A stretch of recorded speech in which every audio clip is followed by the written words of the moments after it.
complaint that I mentioned this, but there are a handful of us who competed at All In that are still talking about what we have coined the All In hangover, because it was just such an amazing night for all of us, for our careers, and I think for professional wrestling. I mean, what Cody and the Young Bucks were able to put together was, it's history making, and I'm just so glad that I was one of only 4 women in that match.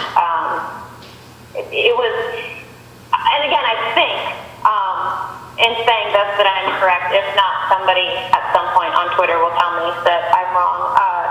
But I'm fairly certain that All In was the biggest crowd that I've ever performed in front of. And it was one of the most high-pressure situations that I've been in a really long time, between the pressure that I put on myself and how big that moment felt, how big that night was for all of us. I mean, there was equal parts excitement and pressure, I think, that we all, especially the women, put on ourselves, because there was one women's match. We had one chance to go out there and give it everything we had, and prove to the 11,000 people that were there and everyone who was watching, why Cody and why the Young Bucks chose the 4 of us to be part of that. It was, I hope that in the near future, I have another moment that may top All In, but I am fairly certain that I can say that All In was the highlight of my career thus far. It was incredible. Well, thanks for taking the time. Yeah, definitely. Thank you. Thanks a lot, Paul. All right. We got one final question for Madison. Stu Myrick from Sports Guys Talk Wrestling in Austin. Go ahead, Stu. Wrap this thing up in a way that only you can. Thanks, Mark. All the pressure. Matt? Wow, no pressure there. Good to talk to you. I want to ask you this. Women's wrestling has been on such a rise in the last couple of years, and I know you had a part in that, in the start of that evolution, with your time in TNA, with the beautiful people and so on and so forth. Reflect on what your part in that rise has been to what we see today, and do you consider yourself a custodian of that legacy?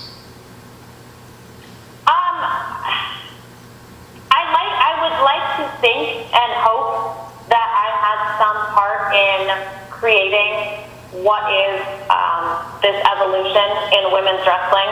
But I think that one of the reasons that I've been so successful and that I've been able to have a 13-year career and that I've been able to experience all these different locker rooms is because I've remained grounded and humble. And so,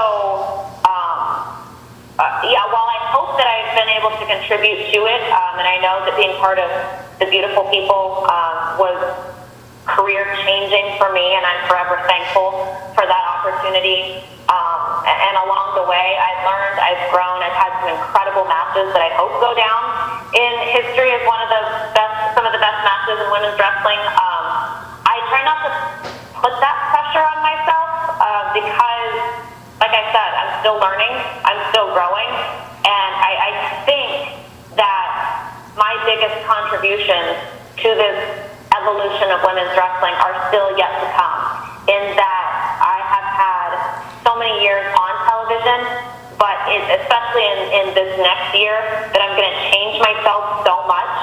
I hope to have matches within Women of Honor with some of these incredible women that will absolutely be highlights in the evolution of women's wrestling. That's my hope for the next year. So, talking about putting no pressure on yourself.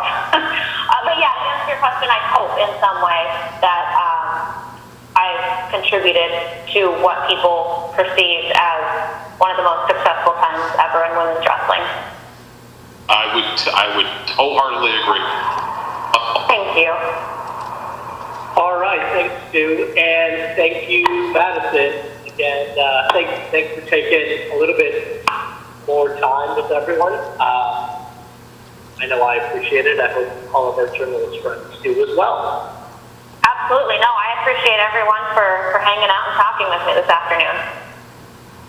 All right, fantastic. That's all the time we have for our media call. Once again, Death Before Dishonor takes place this Friday, September 28th at 9 p.m. Eastern from the Orleans Arena in Las Vegas. The event will air live on pay-per-view for HonorClub members through the ROH app and on all Apple and Android devices. For ROH.HonorClub.com, VIP members will receive the live and on-demand stream for free. And standard HonorClub members will receive 50% discount. The event will also stream for purchase through FITE TV. Doors open at the Orleans this Friday at 4 p.m. local time. Fans will be treated to exclusive meet and greets with the top stars of Ring of Honor and Japan. And there are still a few tickets left for this event and our international TV taping on Saturday evening at the Orleans. Fans can get theirs now at Ticketmaster.com. For more information on Ring of Honor and Death Before Dishonor, you can visit ROHWrestling.com or open the new ROH app. Thanks again for joining us, everyone, and have a great day. If anyone's going to come to Vegas, I would love to see you there personally.